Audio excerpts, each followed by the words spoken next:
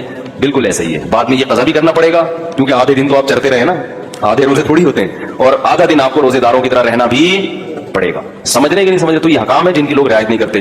تو یہ تو خیر آج کا موضوع اسی طرف چلا گیا. میں چھوٹی بات کی, آج کل وہ جو لائیو شو میں ہوا نا, وہ عامر لیاقت صاحب کے وہ پٹے بازی ہو گئی. تو ہمیں ان شووں سے وہ نہیں ہے کہ کیا ہوا کیا نہیں ہوا, اس میں کچھ باتیں جو غلط ہیں اور وہ ان کو ڈیفائن کرنا یا ان کو ہائی لائٹ کرنا اس لیے ضروری ہے کہ یہ آئندہ بھی ہو سکتا ہے, اور اس میں لوگ دلچسپی لیتے ہیں, دھڑے بندی ہو جاتی ہے. تو علماء کی بہرحال ذمہ داری ہوتی ہے کہ اگر کسی پہ ظلم ہوا ہے تو اس ظلم کو میں سمجھتا ہوں بیان کیا جائے. اس میں جو اہل حدیث عالم تھے, میں یہ سمجھتا ہوں ان کے ساتھ بہت ناانصافی ہوئی ہے, کیونکہ وہ نہ کہہ رہے میں ذاکر نائک کا خلیفہ ہوں, نہ میں وہ کہہ رہے میں وہ بات کر رہے ہیں, لیکن اس کو توپے لے کے گستاخ رسول پر خام میں زبردستی. تو میں یہ سمجھتا ہوں کہ یہ جن لوگوں نے بھی اس طرح کیا ہے انہوں نے کوئی ذمہ داری کا ثبوت نہیں دیا.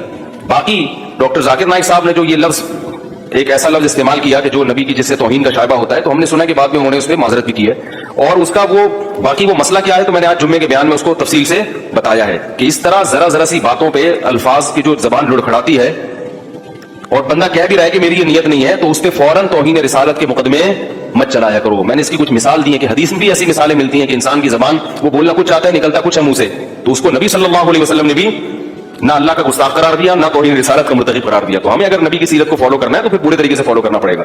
تو وہ بڑا ظلم ہوا ہے ان اہل حدیث عالم کے ساتھ. میں نے وہ کل کلپ دیکھا, مجھے لوگوں نے بھیجا, تو میں نے دیکھا وہ بہت زیادہ وہ خام ایسا نہ ہو کہ مجھے یہ ڈر ہے کہ وہ ایک جو ہے نا وہ ایک جلوس نکلنا نہ شروع ہو جائے کہ یہ اہل حدیث جو ہے وہ کیا ہوتے ہیں, معاذ اللہ گستاخ رسول ہوتے ہیں. تو پھر یہ کیا ہوگا, اہل حدیث اور حنفیوں کا یا بریلویوں کا کیا ہو جائے گا, ٹکراؤ. تو ہمارا ملک ابھی اس قسم کے ٹکراؤ کا متحمل بولو بھائی نہیں ہے, پر ایک ملک میں بڑے پھٹے چل رہے ہیں. تو اس لیے جو بھی اس قسم کی چیزوں کو میں جذباتیت کا شکار ہوتے ہیں, سوشل میڈیا پہ ہمارا فرض ہے کہ ہم ان کی حوصلہ افزائی نہیں کریں, اور ان کو بتائیں جو بھی اللہ کے رسول کو ماننے والا ہے وہ کبھی بھی گستاخ رسول نہیں ہو سکتا. سب مسلمان اللہ اس کے رسول سے محبت کرتے ہیں. تعبیرات میں کبھی کبھار زبان کیا ہوتی ہے, تو اس لیے کہ اگر علماء رہنمائی نہ کریں, سوشل میڈیا پہ لوگوں کے پھر بڑے زہریلے کمنٹس ہیں, اس سے اور زیادہ نفرتیں پھیل رہی ہیں. ہر آدمی اپنے فرقے کو لے کے نا اب اس کو موقع مل گیا ہے. کوئی بھی ایسا جیسے کوئی کمزور پٹ رہا ہو نا, اب اس کمزور نے آپ کے پیسے بھی لیے ہوئے تھے, بلکہ ایک طاقتور پٹ رہا ہو فرض کریں, اس نے آپ کے بھی پیسے لیے ہوئے تھے, تو آپ اس کو مار سکتے نہیں تھے. اب کیا ہوا ہے کہ وہ لوگ اس کو کوٹ رہے ہیں, تو آپ بھی جا کے اس پہ چوری کا الزام لگا کے تھپڑ مار. مقصد چوری نہیں ہوتی, مقصد کہ اس نے جو ہے نا میرے پیسے دینے. ہم سرگودا میں تھے تو ایک چور پکڑا گیا, تو ایک صاحب نے اس کو 2-3 لوگوں نے نا اس کو درخت سے باندھ دیا. چور بڑا طاقتور تھا, اب لوگوں نے اس کو چانٹے مانٹے مارنا شروع کیے. تو میں چھوٹا بچہ تھا, تو میں نے دیکھا پورا محلہ آ کے اپنی چانٹوں کی ٹھڑک وہاں پوری کر رہے ہیں, کیونکہ بہت سے لوگوں کو نا پیٹنے کا شوق ہوتا ہے, لیکن ان میں اتنا دل ہوتا نہیں ہے کہ کسی بھی ہاتھ اٹھائیں. تو سب نے آگے بولا یہ بندہ ہوا ہے, ہاتھ بھی بندے ہوئے, چوری کی ہے, پٹاخ. دوسرا آ رہا ہے, وہ بھی پٹاخ, لاتے گھوسے. تو صاف پتہ چل رہا تھا کہ ان کو چوری سے, کیونکہ ان کی چوری تھوڑی کی ہے اس نے, ان کو نہ چوری سے نفرت ہے نہ کوئی چور سے نفرت ہے, بس یہ بھی چاہتے ہیں کہ انگلی کٹا کے ہمارا بھی نام کس میں, شہیدوں میں آئے. تو بھی وہ بیچارے اہل حدیث عالم سے گڑبڑ ہوئی. تو ہر آدمی جو ہے نا رسول اللہ صلی اللہ علیہ وسلم سے عشق کا دعویٰ کر کے ایک بچھاڑ کر رہا ہے. اس سے خطرہ یہ ہے کہ مسلکی اختلاف کہیں بہت زیادہ بڑھ نہ جائے, جس کے مسلمان ابھی تحمل نہیں کر سکتے. جو بھی حق بات ہے اس کو بیان کرنا چاہیے, اور اس طریقے سے اس پہ کمنٹس کریں کہ ایک دوسرے کے جذبات, یہ ایسا نہیں ہے جیسا ہم سمجھ رہے ہیں. مسلمان سب اللہ اس کے رسول کے چاہنے والے ہی ہوتے ہیں. تعبیر میں بیچاروں سے کبھی غلطی سے جنید جمشید بیچارے سے ہو گئی تھی. تو یہ بڑا حساس ٹاپک ہے. اللہ تعالیٰ اس امت کو, ابھی وہ سنا کہ اعلان کیا کہ وہ کسی اہل حدیث کو لے گا ہی نہیں چینل میں. عامر لیاقت صاحب نے کوئی اعلان کیا, اس سے اور پھر خوارج بڑھے گی. جب باقی آ رہے ہیں تو یہ کیوں نہیں آ رہے, شیعہ آ رہے ہیں, بریلوی آ رہے ہیں, دیوبندی آ رہے ہیں, تو وہ کیوں نہیں آ رہے. تو اس سے یعنی یہ ایسا, یا تو یہ کسی کی سازش ہے علماء کو آپس میں لڑانے کے لیے, اور اگر سازش نہیں بھی ہے تو بہرحال اس حرکت سے کون خوش ہو رہا ہے, شیطان. اور نقصان کس کا ہو رہا ہے. میں پہلے ہی اس کا قائل نہیں تھا کہ اس طرح علماء کو بٹھا کے نا مرغوں کی طرح لڑایا جائے آپس میں. یہ فروعی مسائل مدرسوں میں ہونے چاہیے, اور اگر بحث ہو بھی رہی ہے تو ایک دوسرے کے احترام کے ساتھ تمیز کے دائرے میں ہونی چاہیے. اللہ تعالیٰ سمجھنے کے عمل کی توفیق عطا فرمائے.